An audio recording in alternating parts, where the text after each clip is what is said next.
Hey YouTube, Dan Ottawa here, coming at you with another Gaining ELO team. This team did super well for me, and it's built around double dragon in the back because there's not a lot of fairy. So this team really only works, not a lot of fairy and ice, because you're double weak to fairy and you're double weak to ice in the back.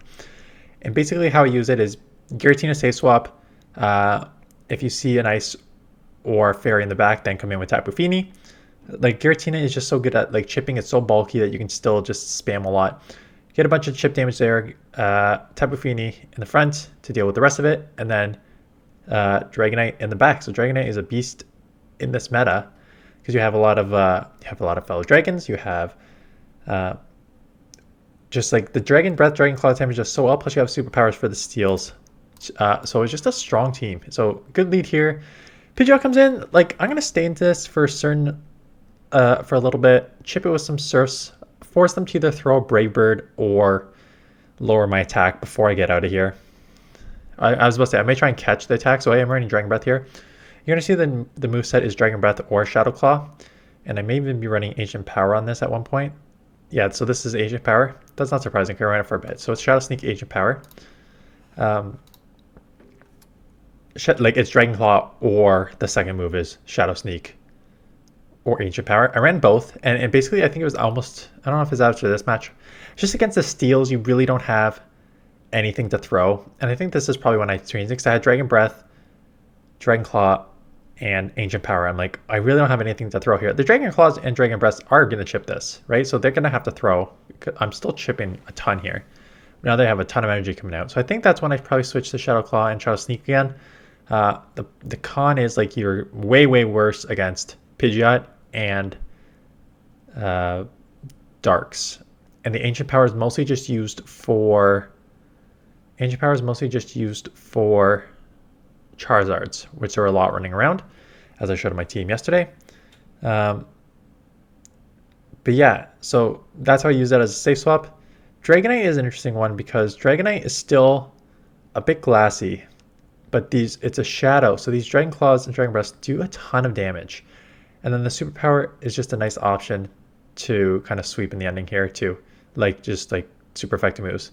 I could let this go and just come in and start water gunning, which I think I may do, because the counters are gonna be resisted. I know they have Rock Slide. I don't need to throw here. I could probably farm up more because I know they have Rock Slide. I just worry that they're gonna Psycho Boost me, and I don't really want to shield up a Psycho Boost if I do not have to, knowing that I've got this in the back here. That's probably had an Earthquake already. But I think it's okay, because even if they get to a Rock Slide, I don't think I may catch. Yeah, I was about to say I may catch. Sorry. Because I was saying, it would be close to see if I go pace, but I did catch, and now I can just full. I don't know if they would have got, they would have gotten to another move, so I would have lost if I did not make that catch. So it's debatable whether I should have shielded that or not, but still get the win in the ending. Again, why this team works. Let's go over the main meta of why this team works. Swamperts, basically 3 answers there. Giratinas, you got your Mirror Match Giratina. If it's running Shadow Claw, you have a pretty good advantage with the Dragonite, and then Tapu Fini just with the Moonblast does well too. And then you have, let's say, Steals. Steals are a little tricky between the Water Gun and Surf on your Tapu Fini, and then your Superpower. And that's why I probably switched to Shadow Claw now Seek 2, so you can kind of chip that all the way through. Pidgeot, you can kind of deal with Tapu Fini and Dragonite. I'm staying in, I stayed in this match because I have 3 answers for Swampert. You have 3 answers for Swampert, which is always nice, because Swamperts are everywhere. Come in here and farm. Now the only problem is if they have like a fairy in the back, because then I'm in trouble. But they're coming in with their Swampert, and then that is not a good thing to come in with. Although I'm Shadow and they're Shadow, so this is only going to take 2 Hydros to take me out. That's the problem with Shadow Swampert, Shadow Dragonite matchup. Even actually regular Dragonite, because Shadow Swampert just hits so hard. And if they get to 2, that would have hurt. So I think I may bait here and then shield up their move and then throw the superpower. Yeah, because now I can just sweep, shield. Even if it's a power punch, I should be able to get to a superpower to take this out before they counter me down. And I do, and now this can do a ton of damage, and then my Giratina is going to sweep in the ending. So this team really is strong because Dragonite again, has so many good matchups in this meta that you don't think about, but you don't see it around a ton because everyone just defaults Giratina. And now I'm running Dragon Breath with Shadow Sneak, so Shadow Sneak has changed, but Dragon Breath is still on. And they come in Blastoise, so they are very weak to this backline if they're coming here. Unless they're running Ice Beam. They are running Ice Beam. I remember this. It's like I was like, that's a weird one. The only reason they come in here is if they have Ice Beam, and they do have Ice Beam. But if they have Ice Beam, Hydro Cannon, then I can come in and start water gunning with my Tapu Fini, because then they don't have anything to throw at me, and I don't need to respect anything. So there's Ice Beam. Still doesn't take me out because it's non-stab. So piece of cake. So again, you have Bulk and Giratina. Tapu Fini's okay. Dragonite's a little glassy. Dragonite hits like a truck. Tapu Fini hits okay. Giratina is your sort of safe swap that just absorbs energy. You cover most of the thing. Cobalion. Cobalion you'll do well with Tapu Fini, and you'll do well with Giratina. Virizion, unless if it's running like the fighting type double kick and Sacred Sword and Leaf Blade, then you're going to resist everything with the Dragonite. So they really cover each other's weaknesses. Again, double weak to Ice, double weak to Fairy in the back. So if you're seeing a lot of Walreins or you're seeing a lot of just Fairies in your meta, don't run this team. I haven't seen a ton of them, so Trevenant in the back here again. Like, great answer here to Trevenant. Not an amazing answer, because if they land a Shadow Ball, it's going to probably take me out. But if they don't, you can like chip here. Oh, they have multiple shields here, so this could be a little tricky, but I'm burning these shields pretty quickly here. I have an extra shield. I think they're at 2 moves, so I don't think there's any point of shielding here. I think I just have to go Tapu for the win. So they bait me with Seed Bomb. It's kind of expected. That's going to be a super effective Grass Seed Bomb, so I got a shield. They may actually outpace... Oh, they go, whoa. Why are you going against Shadow Ball? And they still get you another Seed Bomb. Why did you go that instead of just going Seed Bomb in the first place? And now Dragonite, and I get to move.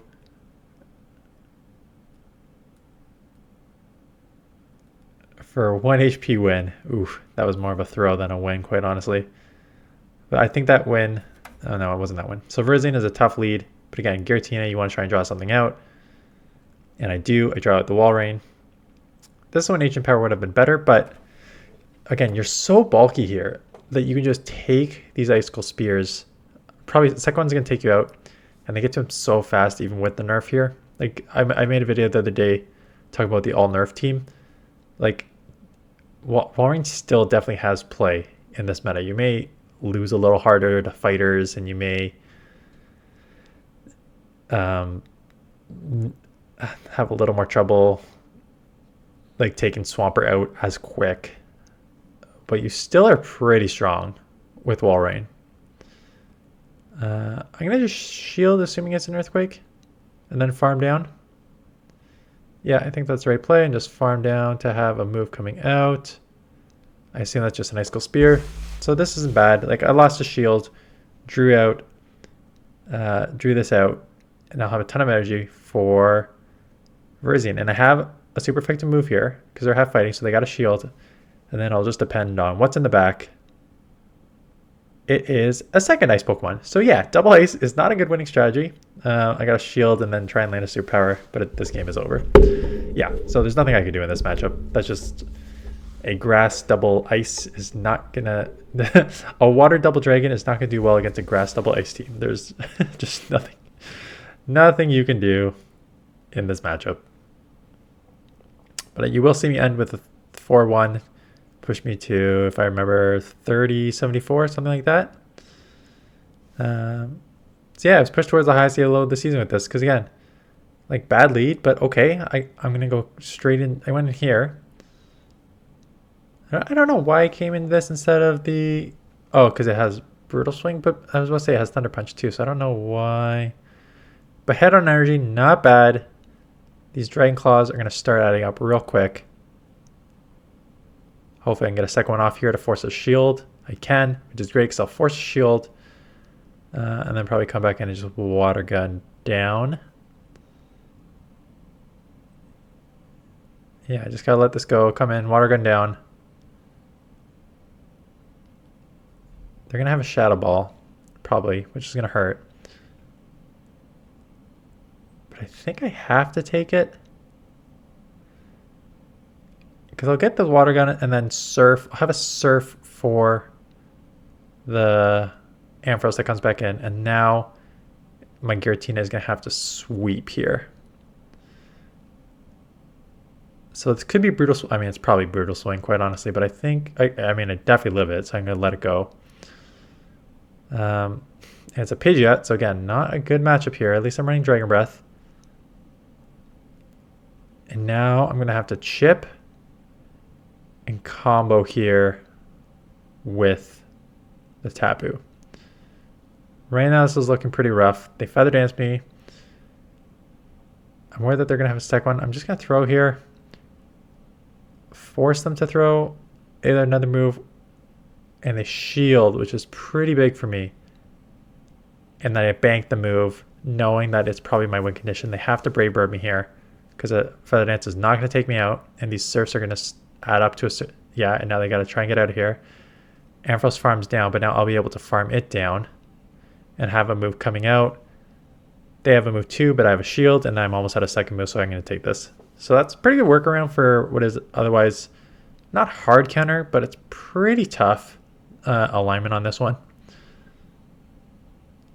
But this is why you gotta Brave Bird sometimes when you're Pidgeot. You can't just Feather Dance, because then I don't need to respect that.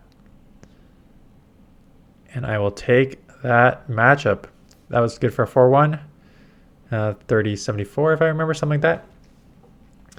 So again, double weak to Ice, double weak to Fairy, but a strong team that covers most of the meta in the Ultra League. So that's why I liked it, and that's why it was good at Gaining ELO. Anyways, that is it. I've got a few more teams.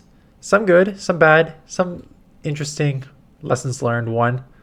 So check out those over the next week, because I'm pretty sure Ultra League is on next week with the Love Cup. So I will bring you some Ultra League teams if you do not want to play the Love Cup, but I will play Love Cup for a little bit there too. But that is it. Thanks for watching. Appreciate the thumbs up and comments and subscribe if you're new, and I will see you guys in the next one.